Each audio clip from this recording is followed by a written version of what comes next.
নমস্কার বন্ধুরা, আবারও আজ নতুন একটি ভিডিও নিয়ে চলে এলাম। পিএম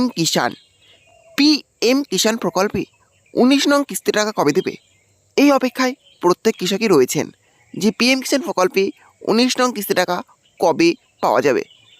অবশ্যই অফিসিয়ালভাবে তারিখ দিয়ে জানিয়ে দিল যে পিএম কিষাণ প্রকল্পে 19 নং কিস্তি টাকা কবে দেবে। পিএম কিষাণ প্রকল্পে 19 নং কিস্তিতে কৃষকরা পেতে চলেছেন 4,000 টাকা। হ্যাঁ, চলুন আজকের ভিডিওর মাধ্যমে দেখে নেওয়া যাক যে পিএম কিষাণ প্রকল্পে 19 নং কিস্তি টাকা কবে দেবে, এই নিয়ে অফিসিয়ালভাবে কত তারিখ ঘোষণা হয়েছে। হ্যাঁ, সেটা আজকে ভিডিওর মাধ্যমে দেখতে পাবেন। হ্যাঁ, তার জন্য ভিডিওটি একটু স্কিপ না করে শেষ পর্যন্ত দেখতে থাকুন। আর অবশ্যই আপনি যদি চ্যানেলে নতুন হয়ে থাকেন তাহলে চ্যানেলটি সাবস্ক্রাইব করে পাশে থাকবেন। পিএম কিষাণ এটি কেন্দ্রীয় সরকারের এমন একটি প্রকল্প যে প্রকল্পের মাধ্যমে কৃষকদের আর্থিক সহায়তা প্রদান করা হয়।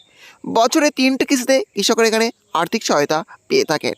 2,000 টাকার 3টে কিস্তিতে কৃষকরা এখানে আর্থিক সহায়তা পেয়ে থাকেন। এই টাকায় এবার বৃদ্ধি হতে চলেছে। এবার থেকে কৃষকরা 4,000 টাকার কিস্তি পেতে চলেছেন, অর্থাৎ বছরে 6,000 টাকার বদলে 12,000 টাকা পেতে চলেছেন কৃষকরা। চলুন এবার দেখে নিয়ে যাক যে পিএম কিষাণ প্রকল্পের 19 নং কিস্তি টাকা কৃষকরা কবে তাদের ব্যাঙ্ক অ্যাকাউন্টে পেতে চলেছেন।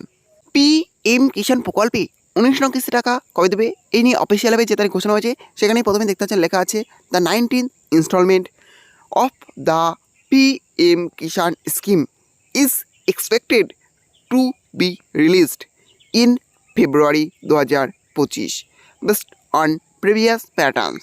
Beneficiaries should complete the eKYC via the PM Kishan portal or a CSC to ensure timely payment. For updates, check the official website. তাহলে বুঝলেন, পিএম কিষাণ প্রকল্পের 19 নং কিস্তি টাকা কৃষকরা তাদের ব্যাঙ্ক অ্যাকাউন্টে পেতে চলেছেন ফেব্রুয়ারি মাসে। হ্যাঁ, তার আগে অবশ্যই আপনাকে ইকেওয়াইসি করতে হবে। পিএম কিষাণ প্রকল্পে 19 নং কিস্তি টাকা পাওয়ার জন্য আপনাকে ইকেওয়াইসি করতে হবে এবং ফেব্রুয়ারি মাসে আপনি পেতে চলেছেন। এখন দেখার যে ফেব্রুয়ারি মাসে কবে সে টাকা পায়। আর ফেব্রুয়ারি মাসে কৃষকরা পেতে চলেছেন 4,000 টাকা। 19 নং কিস্তিতে 4,000 টাকা। খুব শীঘ্রই সেই টাকা কৃষকরা পেয়ে যাবেন ফেব্রুয়ারি মাসেই। এই ছিল আজকের আপডেট। ভিডিওটি ভালো লেগে থাকলে অবশ্যই লাইক, শেয়ার এবং কমেন্ট করবেন এবং এই ধরনের নতুন নতুন ভিডিও আগে পাওয়ার জন্য চ্যানেলটা অবশ্যই সাবস্ক্রাইব করে রাখবেন।